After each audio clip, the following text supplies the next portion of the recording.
नमस्कार। केबी स्टूडियो के खास कार्यक्रम स्टार्स ऑफ बेगूसराय के कार्यक्रम में हमारे अतिथि हैं सिने अभिनेत्री, कई शॉर्ट मूवी रंगमंचों पर अपने अभिनय से जलवा बिखेरने वाली अन्वी श्री। मैं राणा कुमार सिंह आप तमाम दर्शकों से आग्रह करता हूं कि इनके साक्षात्कार को देखने के लिए हमारे YouTube channel stars of Begusarai को लाइक करें, शेयर करें और सब्सक्राइब करें। नमस्कार अन्वी जी, हमारे केबी स्टूडियो में आपका हार्दिक स्वागत है। अन्वी जी, आप हमारे दर्शकों को बताएं कि आपकी प्रारंभिक शिक्षा दीक्षा कैसे हुई, कहाँ से हुई? मैं बचपन मेरा जन्म बेगूसराय में ही हुआ है जी। मेरी शिक्षा दीक्षा यहीं से हुई। मैं यहीं पे पढ़ी लिखी और 10th 12th ग्रेजुएशन, अभी मैं ग्रेजुएशन में हूँ जी। मैं 10th 12th सब कुछ यहीं से की। अन्वी जी, आपका अभिनय के क्षेत्र में आना कैसे हुआ? मुझे बचपन से शौक़ था कि मैं इस लाइन में जाऊँ, बट जब इंसान छोटा होता है तो उसके जब वो किसी भी चीज़ को देखता है, किसी डॉक्टर को देखता है तो वो सोचता है नहीं मैं एक डॉक्टर बनूंगा या बनूंगी। किसी भी चीज़ को देखता है तो लगता है नहीं मैं उसको उस टाइम लगता है मैं सब कुछ कर सकता हूँ। बट जब वो धीरे धीरे बड़े होते हैं तो वो समझते हैं उस चीज़ को, वो उस चीज़ की गहराई को समझते हैं। तो मेरे साथ भी ऐसा ही हुआ, लेकिन फिर भी कई बार क्या होता है कि इंसान जो सोचता है वो धीरे धीरे बदल जाता है, उसकी चॉइस बदल जाती है। लेकिन मेरे साथ ऐसा बिल्कुल नहीं हुआ। बचपन से दिल में एक्टिंग बसा हुआ था। अच्छा। फिल्मी दुनिया में लाने वाले आपको कौन है? किसने आपको फिल्मी दुनिया में लाया? किन्हीं का योगदान? बिल्कुल, भोला बसंत सर, अरविंद पासवान सर, उन लोगों का बहुत बड़ा योगदान है कि उन लोगों ने मुझे इस लाइन में लाया। फिल्म के क्षेत्र में सबसे कौन सी विधा आपको अच्छा लगता है जिस पर आप अभिनय करते हैं? हर विधा तो अलग अलग है, बट मुझे किसी भी कुछ भी करने में कोई प्रॉब्लम नहीं है। कुछ भी इन द सेंस कि मैं हर चीज़ करना चाहती हूँ, हर तरह का काम करना चाहती हूँ। रंगमंच का अभिनय और कैमरे के सामने का अभिनय दोनों में भिन्नता होती है बहुत ज़्यादा। तो आपको कठिनाई कहाँ होती है? मैं स्टार्टिंग की थी वो कैमरे के अभिनय से, लेकिन फिर एक दौर आया कि मुझे मौका मिला कि मैं रंगमंच पे काम करूँ। तो जब मैं गई तो मैं बहुत डर गई थी। ऐसा था कि मैं कांप रही थी स्टेज पे जाने से पहले। सब कुछ रिहर्सल वगैरह सब हो चुका था, बट फिर भी मैं बहुत डर रही थी कि पता नहीं क्या होगा, कहीं मैं भूल जाऊंगी या कुछ भी हो सकता है। बट फिर भी मैं गई हिम्मत करके और हाँ, कर ली। उतना टफ नहीं है, लेकिन ये होता है कि कैमरा के सामने आप जब करते हो तो अगर आप भूल जाते हो तो कट हो सकता है, लेकिन अगर आप रंगमंच पे हो, ऑन द स्टेज हो, तो वो कट होने का कोई गुंजाइश नहीं है। जो है वो आपको बोलना ही पड़ेगा। हाँ, बोलना पड़ता है। अन्वी जी, अभिनय के दो विधा प्रमुख होते हैं, एक हास्य और एक इमोशनल। आप किस विधा को अधिक चॉइस के रूप में लेते हैं? मुझे इमोशनल सीन करना बहुत पसंद है, बहुत ज़्यादा।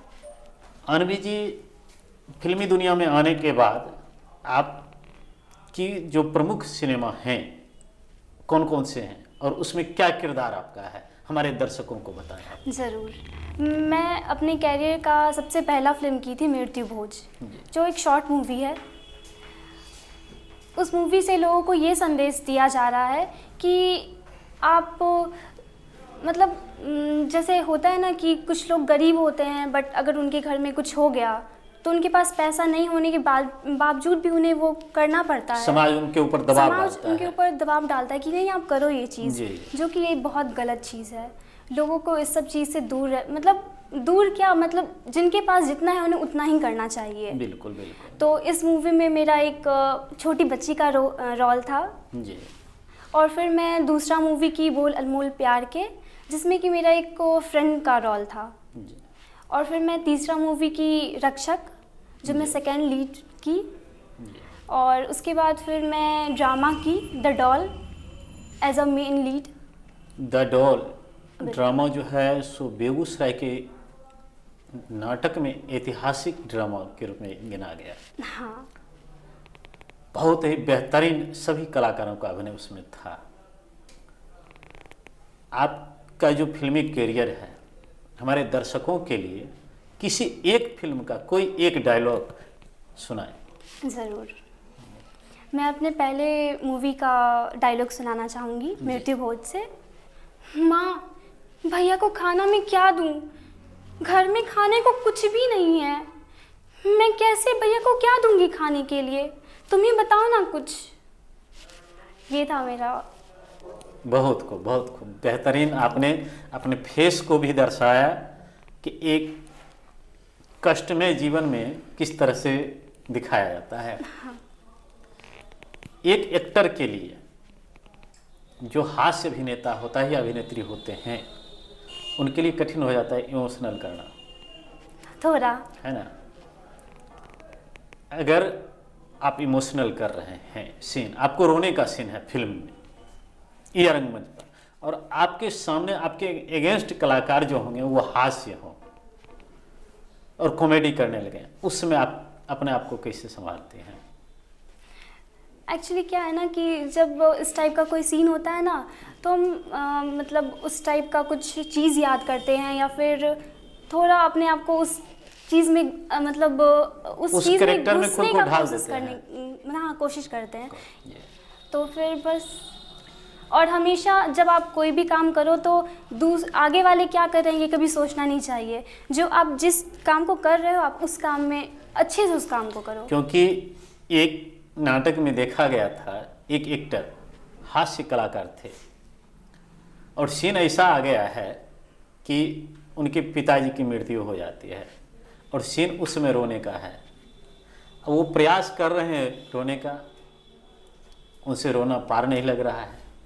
गुस्सा में आकर डायरेक्टर पर्दा के पीछे से एक लात उसको देते हैं। जब चोट लगता है जूता का, खुद ब खुद रोने लगता है और दर्शकों को लगता है कि ये खुद जो है सीन के मुताबिक रो रहा है, लेकिन सच्चाई अलग थी। सच्चाई कुछ और थी। तो आप लोग जब एक्टिंग करते हैं तो उसके पीछे डायरेक्टर का क्या रोल होता है? जैसा मैं आपको एक बात बताना चाहूँगी। जब मैं अपनी फर्स्ट मूवी कर रही थी मृत्यु भोज, तो सीन था कि मेरे पापा का डेथ हो गया है और हमको रोना है।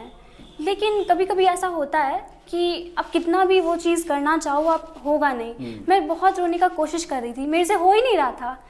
एक बार बोला सर ने, बहुत ज़ोर से मुझे डांटा। उसके बाद जो आंसू आने लगा, वो तो रुकने का नाम ही नहीं ले रहा था। फिर रियल डायरेक्टर का रोल वही होता है। जी बिल्कुल, कि जो काम आपसे नहीं होगा वो आपसे करवाना जानते हैं।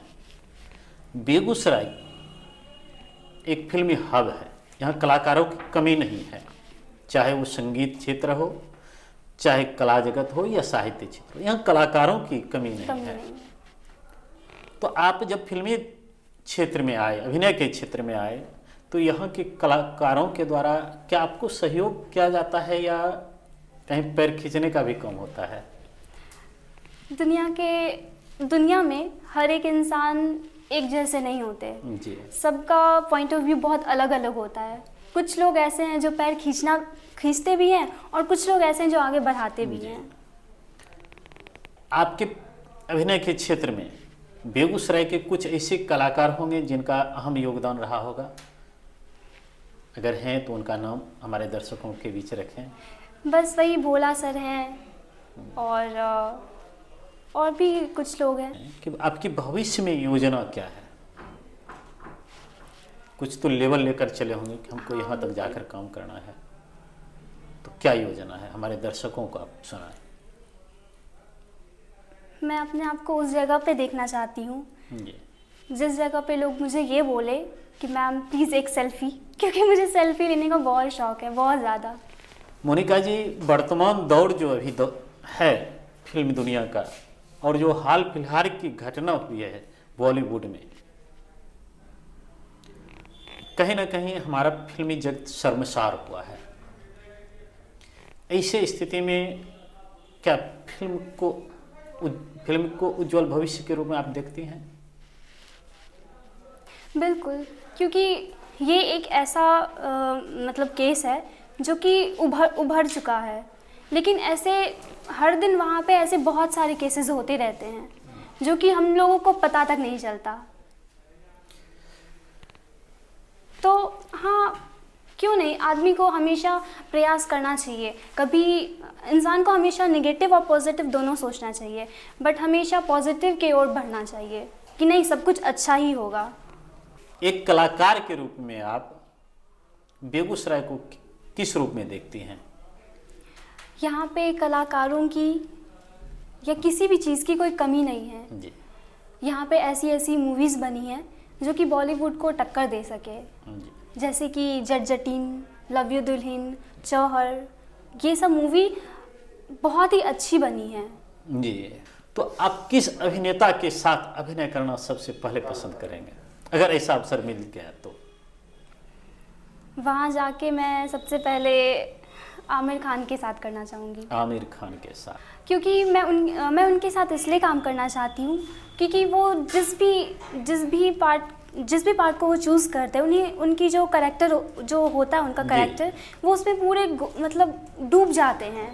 और मैं भी उसी तरह अपने कैरेक्टर में डूब के बिल्कुल अच्छे से काम करना चाहती हूँ। और आपने अपना बहुमूल्य समय हमारे केवी स्टूडियो को दिया, यहाँ आकर आपको कैसा लगा? यहाँ के मुझे बहुत ही अच्छा लग रहा है, बहुत ही अपनापन सा लग रहा है। आज हमारे केवी स्टूडियो में आपने अपना बहुमूल्य समय दिया। एक कलाकार के लिए, एक अभिनेता अभिनेत्री के लिए समय निकालना बहुत कठिन होता है, और आपने हमारे स्टूडियो को बहुमूल्य समय दिया। यहाँ आकर आपको कैसा लगा? यहाँ के मुझे बहुत ही अच्छा लगा, बहुत अपनापन सा लगा, और मैं स्पेशली डॉक्टर रोशन सर को थैंक यू बोलना चाहूँगी। वो एक MBBS MS डॉक्टर होते हुए भी हम सभी कलाकारों के लिए, हर क्षेत्र के लोगों के लिए इतना बड़ा प्लेटफॉर्म उन्होंने बेगूसराय में लाया, उसके लिए सर का बहुत बहुत धन्यवाद, बहुत बहुत। अंतिम प्रश्न हम आपसे करते हैं कि यह अगर हमारे केवी स्टूडियो की तरफ से फिल्म निर्माण किया जाए तो उसमें आपका क्या योगदान होगा? जिस भी तरह का हम मदद कर सकेंगे हम बिल्कुल करेंगे। हमारे केवी स्टूडियो में आपने अपना बहुमूल्य समय दिया, इसके लिए आपको बहुत बहुत thank you sir, thank you.